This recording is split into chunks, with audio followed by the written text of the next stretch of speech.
The second reason lies in the uses each country made of our Western civilization. Let's see what China took. You will notice that this is a very old piece of film. Actually, it is more than 30 years old, and it shows a very great man by the name of Sun Yat-sen. In 1911, this man fathered a people's revolution, which brought to an end China's ancient imperial government and began its new era as a modern republic. Winning for himself in Chinese history as secure a place as George Washington has in ours. And he and his followers chose for the cornerstone of their new republic Chinese words that echoed those of another believer in democracy.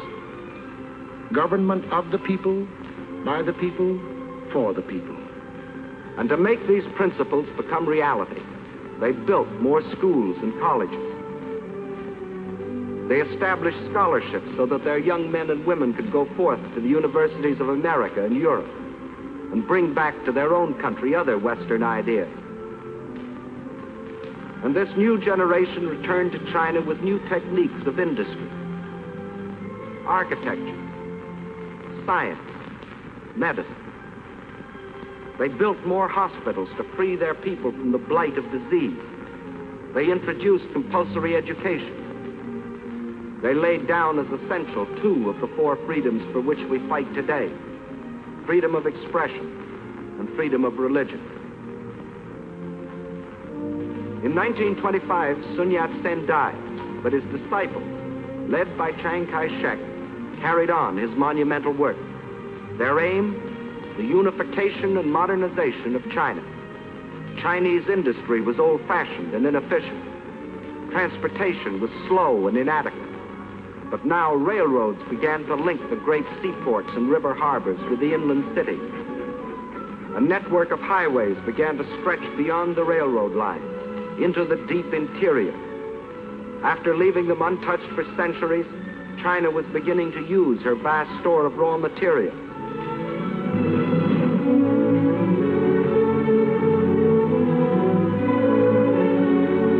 And soon the tools and machines of the new factories were delivering the goods and products for China's new economy. For the Chinese believed in using the best of Western civilization for the progress of their country. And while they were building this new nation, just a day and a half by steamer across the Yellow Sea lay Japan. Here the God Emperor and his fanatic warlords were using this same Western civilization for one purpose and only one: to create one of the world's most powerful war machines. Their aim, the absorption of China and the fulfillment of the Tanaka Memorial.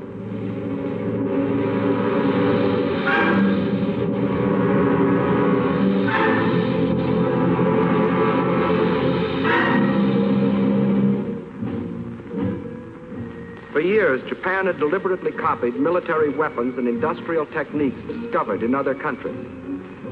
For years, Japan, under the pretext of lacking raw materials for industry, had been buying in every corner of the world materials not only to build this war machine, but materials which could be stored to feed it in the war of conquest they were planning. For years, while other nations were trying to outlaw war by reducing armament, Japan was feverishly and secretly building a modern army, a modern navy, a modern air force to strike its infamous blow at the civilized world. And we all now know about the islands in the Pacific that Japan fortified in violation of all international treaties.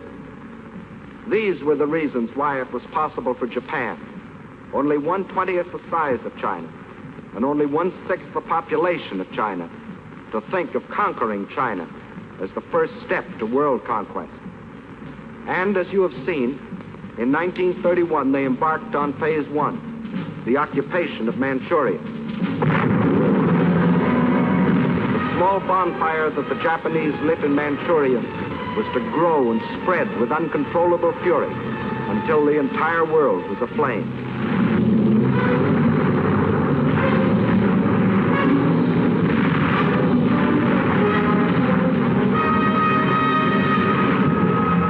Phase 1 of the Tanaka Plan was completed, and exactly as planned.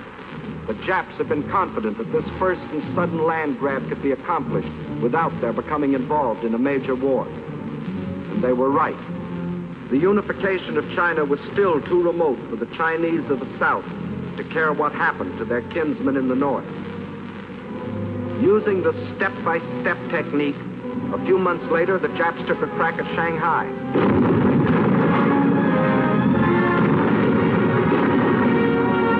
The Chinese resistance was so great, they hastily called that deal off, waited another year, and then struck in the north again, carving the province of Yehol out of China proper.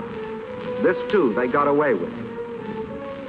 The world criticized, the Chinese protested, but still the Japs got what they wanted, another piece of China, and without a war on their hands. And to rule over Manchuria and Yehol, the Japs then set up a puppet government under their stooge, Henry Puyi, the Chinese quisling prince. But the leaders of New China remembered that in other centuries, other barbarians had invaded their country. The evidence still stood in the Great Wall, built by their ancestors more than 2,000 years earlier, and stretching for 1,400 miles across mountain and desert to protect themselves from the barbarians of the north. Of the Great Wall, it has been said that it is the only work of man which would be visible from the moon. But the Chinese knew that modern barbarians can't be stopped by a wall, however strong or high.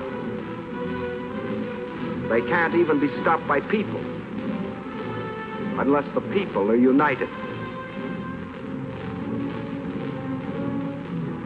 And by 1937, the unification of China was making such progress the Japs got worried. The one weapon they could not permit China was unity. They would strike again before China could become a nation. This time it'd be a big bite. 5 more northern provinces out of the heart of China. At the United States Embassy in China as military attaché for a number of years was Colonel William Mayer. Let him tell you what happened. First thing the Japs did was to prepare their usual fake alibi. This time it wasn't a damaged railway track as it had been in Manchuria in 1931. A Jap soldier had disappeared. Obviously he'd been kidnapped by the insolent Chinese. Once more, Japan's honor had been insulted. Once more, the insult must be avenged. So, on the night of July 7th, 1937, at the Marco Polo Bridge near Peking, the Jap war machine struck.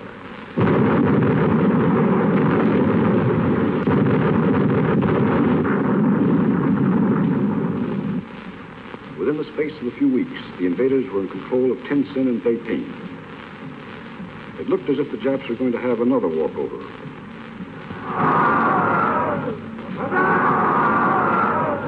Now the Japs sat back to digest and organize this new conquest. The peace-loving Japanese didn't want a war if they could get their land grabs without one. But this time they were in for a rude surprise.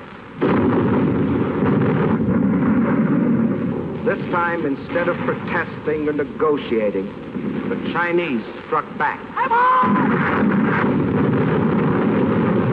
And not in the north, but at Shanghai, where the Japs least expected it.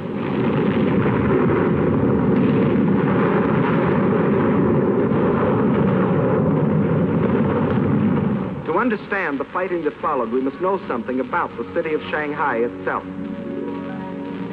Situated near the mouth of the Yangtze River, it is the biggest city in China.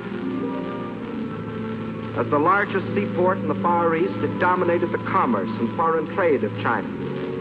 And through its great docks and channels passed most of the wealth of the Orient.